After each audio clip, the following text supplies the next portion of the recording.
रिशफलाचेर कित्याक विषय असा न्ही. आता तुम्ही अध्यक्ष विचारा, तुम्ही मुख्यमंत्र्याक विचारा, जावं ज्या विशयाचो म्हाजे कडेन उलोवंक काय मेळची ना. तुमचे कडेन बीन कितें चर्चा येयल्या म्हजे कडेन काय उलोवंक ह्या विशयार काय तुमचे नाव येता फुडें नाव येता सर कॅबिनेटान फायनल येता हें तुमचे कडेन आयकलां. आनी सर ती उठा संघटना तुमचे कडेन कितें उलयलें उठा संघटनेचे हांव भाग केन्ना सोडलो मरे. हांव 2012 उठा संघटनेचो हांव उठा संघटनेचो सादो मेंबर सुद्दां नाशिल्लो.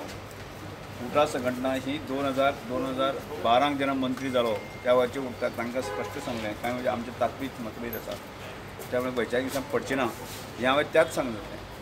आनी त्यामुळे तो परत तो विशय येना. म्हणजे 2012 खंय आनी आतां 2025 तो. पण सपोज तेणें तें भाशण केलां ती भाशा सारकी आशिल्ली तुमकां. कोणते धमकेची भाशा उलयल्यात ते. कोण कितें उलोवपाचें प्रत्येकाक मनशाक लोकशायेन फ्रिडम दिल्ली आसा. आपणें कशें वागपाचें आपणें आसा तें ताणें ठरपाचें. हाजे विशयान हांव कांय सर तुमकां मिनिस्ट्री घेवन तुमी you will accept the ministry sir. Sir तुम्ही एक्सेप्ट करतले मिनिस्ट्री दिले जाल्यार. पण सद्याक ट्रायबल मिनिस्टरांचे अशें कितें बोवाळ